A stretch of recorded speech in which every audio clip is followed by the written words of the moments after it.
ছয় মাসেও police constable নিয়োগ পরীক্ষার ফলাফল প্রকাশ করতে পারেনি স্বরাষ্ট্র দপ্তর। এর আগে সরকার পরিবর্তনের পর গ্রাম রোজগার সেবক নিয়োগের লিখিত পরীক্ষা অনুষ্ঠিত হয়। আজও পরীক্ষার ফল প্রকাশ হয়নি। চাকরি তো অনেক দূরের বিষয়, জিআরবিটি গ্রুপ ডি পরীক্ষার মেরিট লিস্ট আজও প্রকাশ করা হয়নি।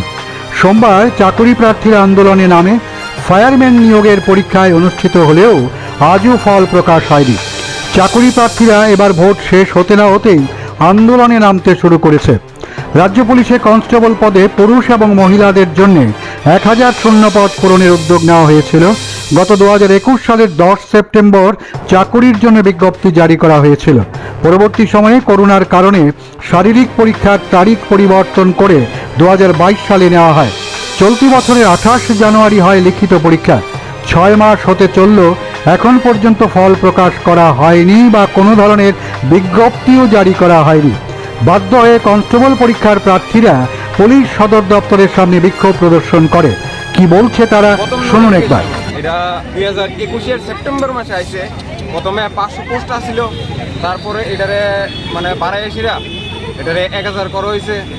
2021 সেপ্টেম্বর মাসে প্রথম নোটিফিকেশন আছে, অক্ষণে 2024 চলতেছে।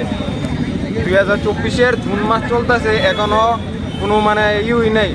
ফিজিক্যাল গেছে, ফিজিক্যালের 2022 লাস্টে ফিজিক্যাল গেছে, এর 1 বছর পরে রিটার্ন টেস্ট গেছে, রেজাল্টের কোনো খবর নাই। মাসের পর মাস চলে যাইতেছে গা, মানে এইভাবে চললে তো হইতো না। তো আমরা আজকে এক লগে হয়েছি, স্যারের কাছে একটা ডেপুটেশন দিতেছি যাতে এটা তাড়াতাড়ি সম্পূর্ণ করা হয়। আর যদি যাতে এটা ইলেকশনের আগে, পঞ্চায়েত ইলেকশন কিছুদিন পরে, এর আগে যাতে আমরা রেজাল্ট পাবলিশ করা হয় যে রিটার্ন টেস্ট দিছি, আর দুর্গাপূজার আগে যাতে ফুল প্রসেস কমপ্লিট করা হয়। আর যদি এমন না হয় তাহলে আমরা আগামী দিনে এর চেয়েও বেশি বড় আন্দোলনে সম্মিলিত হবো, ঠিক আছে?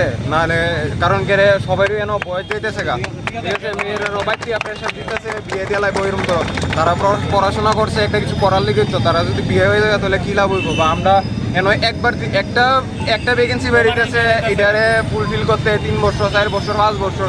তো আমরা আরেকবার যে ইন্টারভিউ দিব, এটার কোনো সুযোগ নাই। শুধু আমরা ত্রিপুরা পুলিশের যে এমন না, জেল পুলিশও সেম, ফায়ার সার্ভিসও সেম, জিআরবিটি গ্রুপ ডিও সেম। এরপরে 2019 লাস্ট টিএসআর আইছে, অনেক 2024 চলে, টিএসআরের কোনো পাত্রই নাই। এত দেরি হইলে কি হইব নি?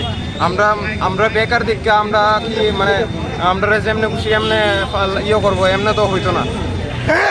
পঞ্চায়েত নির্বাচনের দিনক্ষণ ঘোষণার আগে যাতে তাদের নিয়োগ সংক্রান্ত পরীক্ষার ফলাফল প্রকাশ করা হয় তার দাবি জানায় চাকরি প্রার্থীরা। আগামী দুর্গাপূজার আগে নিয়োগ প্রক্রিয়া সম্পন্ন করার দাবি করেছেন চাকরি প্রার্থীরা। তা না হলে বৃহত্তর আন্দোলন গড়ে তোলা হবে বলে জানিয়ে দিয়েছেন তারা। পুলিশ হোক, জেল পুলিশ হোক, ফায়ার হোক বা গ্রুপ ডি হোক, সবটি যাতে খুব তাড়াতাড়ি দ্রুতগতিতে সম্পন্ন করা হয়, নাহলে আমরা সবাই অনেক মানে আরও বড় আন্দোলনের সম্মিলিত হবো আর কি। 2021 সালের সেপ্টেম্বর মাসে 500 পদের জন্য বিজ্ঞপ্তি জারি করা হয়েছিল। এরপর পদের সংখ্যা বাড়িয়ে 1000 করা হয়। 2022 সালের শেষ দিকে শারীরিক এবং লিখিত পরীক্ষা অনুষ্ঠিত হয়। মোট 6200 জন পরীক্ষা দেয়, পদ মাত্র 1000। কিন্তু আজও পরীক্ষার ফল প্রকাশ করা হয়নি। ডাবল ইঞ্জিনের সরকার ক্ষমতায় এসেই পুলিশ এবং টিএসআর এর প্রায় 1200 পদে নিয়োগ বাতিল করে দিয়েছিল।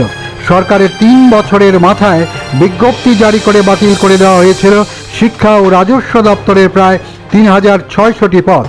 একইভাবে চাকুরির সুযোগ চিরতরে কেড়ে নেওয়া হয়েছিল। ভিজিলাই ত্রিপুরা।